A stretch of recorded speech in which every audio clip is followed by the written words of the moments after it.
Aloha, I'm Tim Leichliter. I am the president and director of operations of Ho'omalu Kai, as well as the project manager for Kauaʻi Coral Restoration Nursery. We got together about 7 years ago, a group of my friends and I, and we just had this crazy idea that we wanted to start Kauaʻi's first coral restoration nursery. Took lots of leaps of faith and sort of sacrifices and learned a whole lot along the way the last 7 years, and we finally have manifested that dream and started the first coral restoration nursery on Kauaʻi, and the most special place that it could have ever happened at, also at Nōmilu Fishpond, or aupele. Nōmilu is a super special place. It is a wahipana for Kauaʻi, and the ohana and the caretakers of this place is the Palama Ohana and Kauaʻi Sea Farm. We're grateful to kind of work in coordination with all of them to kind of help to restore the pond, but also to help to work on projects here that are using more of that modern science approach to restore other ecosystems outside of the pond.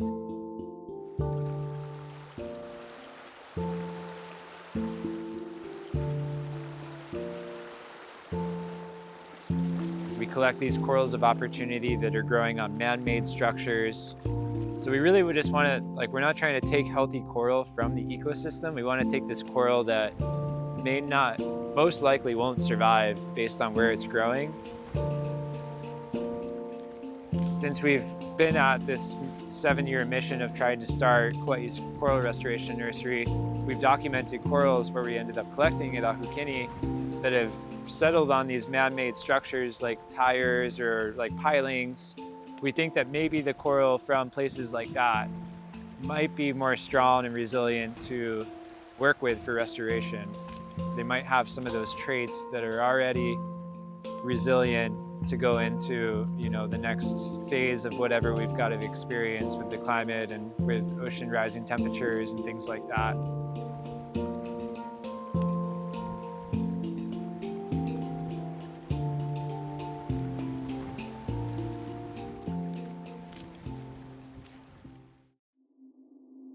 We did have a fire that burned down Kauaʻi Sea Farm's main hatchery area, which was super detrimental, but at the same time, this spark of fire in all of us to just keep going and do what we got to do and build it better, build it stronger, build it smarter. And for us, we were fortunate enough to keep our structure. The fire happened on day 29 of our 30-day quarantine. There's just biocontrol for making sure that these corals that we took don't have signs of disease or other deterring factors that would prohibit them from doing well and growing out in our system and getting outplanted later on. Since that happened, microfragmenting got set back, so we restarted our quarantine. So day 60 of our since collection, we plan on doing our full official microfragmenting and planting them onto these pyramids that will hopefully grow out in a very short time, in about a year or less. These corals are the same colony essentially when we collect them, so when they are planted and they're next to each other and they grow next to each other, they fuse and then they cover this whole colony, and that's the size of a sexually mature colony in the wild. We would be actually doubling what we took, being able to grow them out into 4 different modules and plant outside Ahukini Jetty onto that flat area that maybe needs a little bit more love and habitat. And what is coral? It's habitat.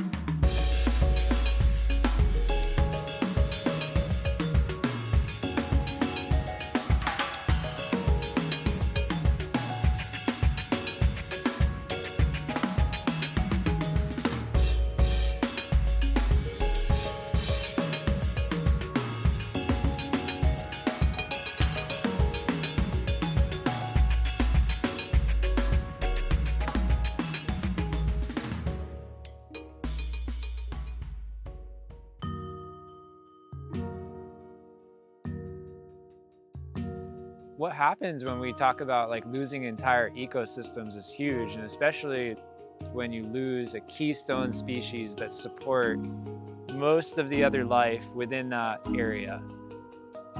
You know, they go away, everything else goes away.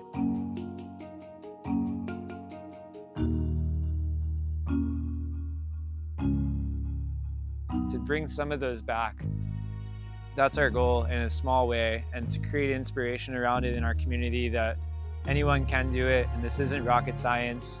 And we want to create career pathways that kids don't have to leave Kauaʻi, or people that are interested don't have to leave Kauaʻi to do this stuff. They can stay here, they can get the certifications they need, they can get the experience they need. And if they want to restore reefs where they surf every day, where they dive every day, where they get fish every day, they can. They have that opportunity now.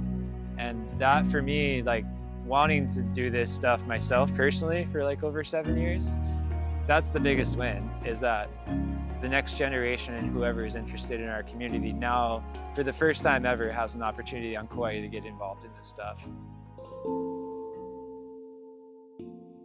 We have opportunities for up to 8 scholarships for certifications all the way through rescue diver, thanks to the County of Kauaʻi through their innovation grant program.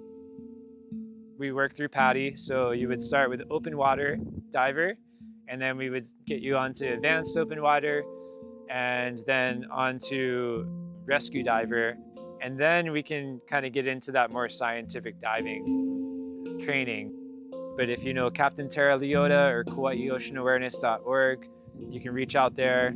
Our website's ho'omalukekai.com, or you can reach us the same way, since we're the same organization, as koralrestoration.com. Every second Saturday, we have something going on at Nōmilu, our special community workdays. We offer that sign-up link on our website if you go to ho'omalukekais.com and click on volunteer. It's a great time, a little bit of work, a little bit of weed removal, a little bit of rock moving. We have new people every time, and we cook up an awesome meal for all of our volunteers afterwards. A lot of ingredients are from the pond, thanks to the Kauaʻi Sea Farm staff and the Ohana.